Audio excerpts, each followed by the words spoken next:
दोस्तों, आखिर ऐसा क्या हुआ कि एक विधवा औरत बन गई एक बंदर के बच्चे की मां? इस बात में कितनी सच्चाई है? क्या यह कोई रहस्य है, कोई चमत्कार या मात्र एक भ्रम? आज की इस खास प्रस्तुति में हम जानेंगे इस पूरी कहानी को बिना किसी देरी के। यह बहुत पुराने समय की बात है। एक छोटे से गांव में एक विधवा महिला अकेली रहा करती थी। उसके पति का देहांत कुछ साल पहले हो गया था। वे अपने इलाके के प्रसिद्ध तांत्रिक थे और लोगों की मदद किया करते थे। इसी वजह से गांव वाले उनकी पत्नी की भी बहुत इज्जत करते थे। सभी जानते थे कि वह महिला बेहद नेक दिल और दयालु थी। पति की मृत्यु के बाद इस महिला ने तंत्र विद्या के सहारे खुद ही लोगों की समस्याओं को हल करना शुरू कर दिया। जब तक उसका पति जीवित था, किसी ने उसकी ओर उंगली नहीं उठाई थी। लेकिन जैसे ही वह अकेली हो गई, उसकी जिंदगी पूरी तरह से बदल गई। बदकिस्मती से इस विधवा का कोई संतान नहीं था। उसके मायके से भी कोई उसके साथ नहीं था जो उसकी हिफाजत कर सके। वह बेहद खूबसूरत और जवान थी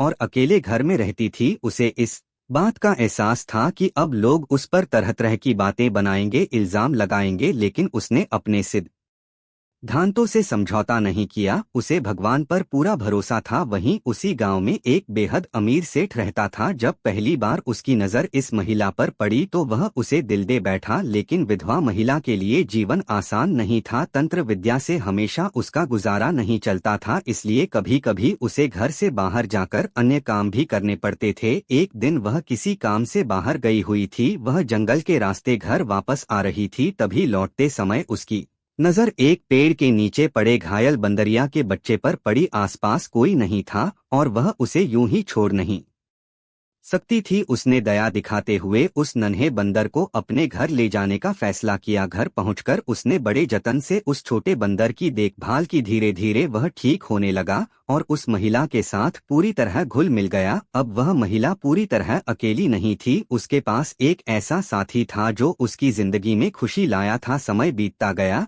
और वह नन्हा बंदर बड़ा होने लगा। लेकिन एक अजीब बात यह थी कि गांव में किसी ने उसे कभी नहीं देखा था। वह हमेशा घर के अंदर ही रहता था। यह बात लोगों के लिए रहस्य बन गई थी। इधर महिला को धीरे धीरे महसूस होने लगा कि कुछ लोग उस पर नजर रख रहे हैं। उसे यह आभास होने लगा कि उसकी हर गतिविधि पर निगरानी रखी जा रही है। आखिर कौन थे यह लोग? क्या वे उसकी तंत्र विद्या से जुड़े थे या उसके खिलाफ कोई साजिश रच रहे थे? उस गांव में जब भी यह विधवा महिला बाहर जाती तो सारे मर्द उसकी इज्जत में नजरें झुका लेते। लेकिन एक आदमी ऐसा था जो हर बार उसे घूरता रहता। यह गांव का सबसे अमीर और रसूखदार आदमी था। जब उसने पहली बार इस महिला को देखा तो उसकी खूबसूरती और शालीनता का ऐसा दीवाना हुआ कि अब वह उसे हर हाल में पाना चाहता था। उसके पास अकूत धन संपत्ति थी। अब तक वह जिसे चाहता उसे अपने पैसों से खरीद ले। उसके पास पहले से ही कई औरतें थी जो उसके धन की लालच में पड़ी रहती थी। लेकिन यह विधवा महिला सबसे अलग थी। सौम्य, संस्कारी और आत्मसम्मान से भरी। उसे दौलत की कोई भूख नहीं थी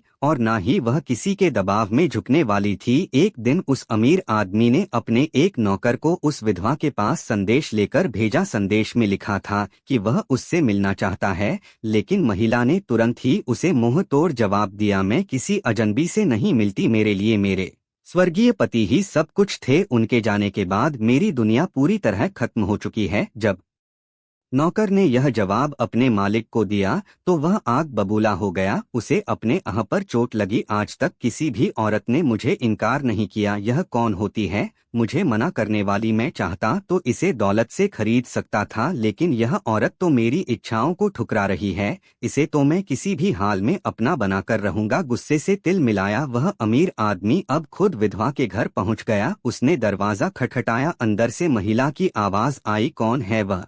आदमी अपने रब में बोला, मैं इस शहर का सबसे बड़ा अमीर आदमी हूँ और खुद तुम्हारे घर तक आया हूँ। महिला ने ठंडे स्वर में जवाब दिया, मुझे इससे कोई फर्क नहीं पड़ता, मैं किसी से नहीं मिलती, तुम यहाँ से चले जाओ। लेकिन वह आदमी जिद पर अड़ा रहा, मेरे पास दौलत है, शोहरत है, मैं तुम्हें सब कुछ दे सकता हूँ, जो भी मांगो वह मिलेगा। बस मेरी एक ही ख्वाहिश है, मैं तुम्हारे साथ एक रात बिताना चाहता हूँ। यह सुनकर महिला का खून खोल उठा। उसकी आंखों में गुस्सा था लेकिन आवाज संयम थी। क्या तुम सोचते हो कि मैं तुम्हारे साथ नाजायज संबंध रखूं? अगर तुम सच में मुझसे प्यार करते हो तो मुझसे शादी कर लो। अमीर आदमी ठाकाजी नहीं बना सकता। मेरे पहले से ही 5 पत्नियां हैं, लेकिन मैं तुम्हें दुनिया की हर खुशी दे सकता हूँ। महिला ने तीखी नजरों से उसकी ओर देखा और ठोस शब्दों में कहा, शर्म नहीं आती तुम्हें? क्या तुम मुझे अपनी रखैल बनाना चाहते हो? मैं बिकने वाली नहीं हूँ, तुम्हारी दौलत से मुझे कोई फर्क नहीं पड़ता, दुनिया की कोई भी कीमत मुझे खरीद नहीं सकती। तुम जाओ यहाँ से और आइंदा मेरे दरवाजे पर मत आना। अमीर आदमी को इस तरह अपमान की उम्मीद नहीं थी। वह मुठ्ठिन यह औरत, इसे तो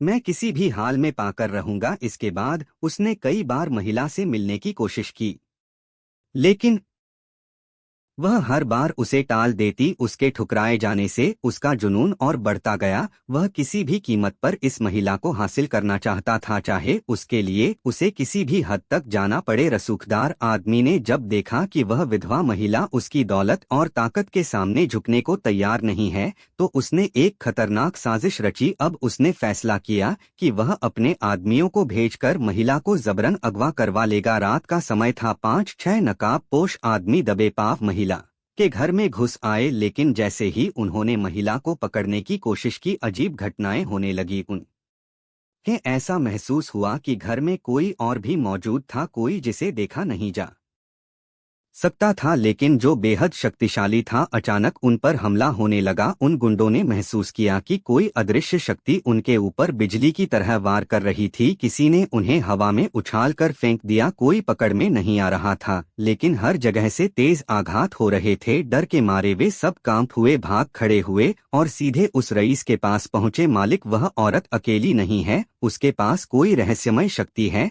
जो उसकी रक्षा करती है। हमें किसी ने पकड़कर घर से बाहर फेंक दिया और हमारी हड्डी पसली एक कर दी। रईस आदमी गुस्से से पागल हो गया, लेकिन उसे समझ आ गया कि जबरदस्ती करना अब संभव नहीं। अब उसने अपने 3 और अमीर दोस्तों को इस खेल में शामिल किया। उस गांव में एक हसीन विधवा औरत रहती है। मैंने उसे पाने की बहुत कोशिश की, लेकिन वह मेरे हाथ नहीं आई। अब समय आ गया है कि हम उसके खिलाफ ऐसा जाल बुने कि वह खुद गांव छोड़ने पर मजबूर हो जाए। उन चारों ने मिलकर फैसला किया कि वे उस महिला के चरित्र पर झूठे इल्जाम लगाएंगे। इसके लिए उन्होंने गांव के लोगों को भड़काना शुरू कर दिया। अरे जानते हो, वह औरत बहुत चालाक है। दिखने में सीधी सादी लगती है, लेकिन असल में वह किसी को भी अपने जाल में फंसा सकती है। धीरे धीरे यह अफवाहें फैलने लगी और गांव के भोले भाले लोग भी उनके बहकावे में आने लगे। गांव के लोग धीरे धीरे उस महिला को ताने मारने लगे। पहले जो लोग उसकी इज्जत करते थे, वही अब उससे किनारा करने लगे। लेकिन हद तो तब हो गई जब उन चारों अमीरों ने सबसे नीच हरकत की। उन्होंने गांव के लोगों को यह यकीन दिलाने की कोशिश की कि उस विधवा महिला का उसके पाले हुए बंदर के बच्चे से अनैतिक संबंध है। वह औरत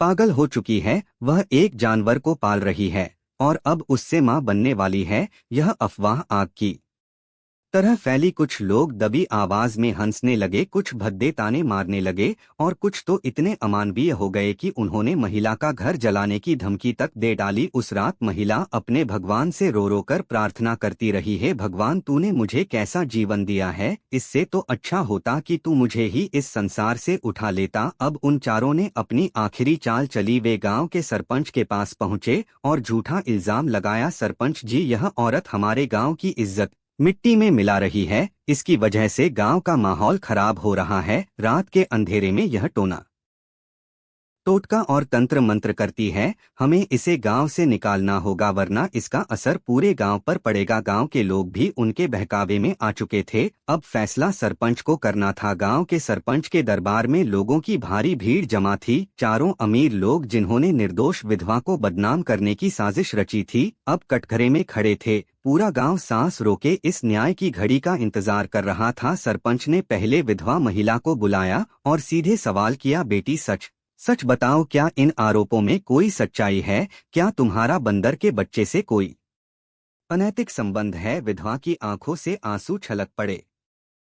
वह कांपती आवाज में बोली, सरपंच जी, यह तो सरासर झूठ है। यह बंदर मेरे लिए मेरे अपने बच्चे जैसा है, जिसे मैंने मरते हुए हालत में उठाया था, उसकी रक्षा की थी। क्या अब एक माँ का अपने बच्चे से प्यार भी कलंक बन गया है? सरपंच उसकी सच्चाई को समझ चुके थे, लेकिन वह चाहते थे कि पूरे गांव के सामने इन चारों रईसों का असली चेहरा बेनकाब हो। उन्होंने पहले सबसे बड़े रईस को बुलाया और पूछा, तुम कहते हो कि इस महिला का उस बंदर से संबंध है, तो बताओ बंदर कितना बड़ा है, क्या तुमने खुद इसे देखा है? रईस बड़बड़ा गया क्योंकि उसने कभी भी उस बंदर को नहीं देखा था। उसके साथी भी असमंजस में थे। जब बाकी तीनों अमीरों से यही सवाल पूछा गया तो उनके जवाब भी एक दूसरे से मेल नहीं खाते थे। अब यह साफ हो गया था कि यह सब झूठ बोल रहे थे। अब सरपंच ने कुछ ऐसा किया जिसकी किसी को उम्मीद नहीं थी। उन्होंने बंदर की ओर देखा और ऊंची आवाज में बोले, हे बंदर, जिस महिला ने तुझे बचाया, तेरा पालन पोषण किया, आज वही महिला झूठे आरोपों से घिरी है।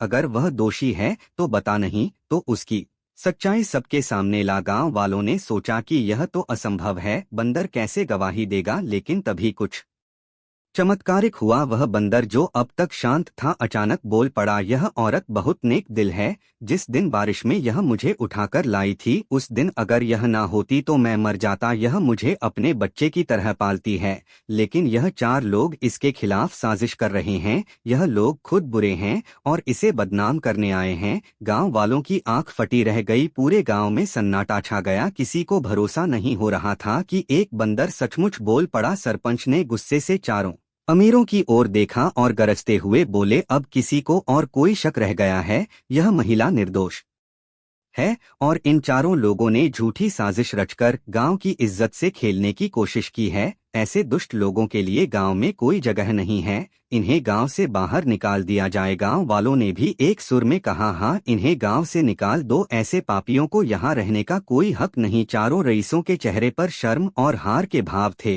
वे अपने मुंह लटकाए गांव से बाहर जाने को मजबूर हो गए। विधवा महिला ने अपने आंसू पोंछे। अब उसकी आंखों में डर नहीं बल्कि आत्मविश्वास था। वह जान गई थी कि सच्चाई चाहे जितनी भी कठिनाई से गुजरे, अंत में जीत उसी की होती है। गांव वालों ने उससे माफी मांगी और अब वे पहले से भी अधिक उसका सम्मान करने लगे। वह महिला अपने छोटे से घर में बंदर के साथ रहने लगी। अब वह अकेली नहीं थी, उसके साथ न्याय था, गांव वालों का सम्मान था और सबसे बड़ी बात उसका आत्मसम्मान था। दोस्तों, कहानी की सीख, सत्य को दबाया जा सकता है लेकिन मिटाया नहीं जा सकता।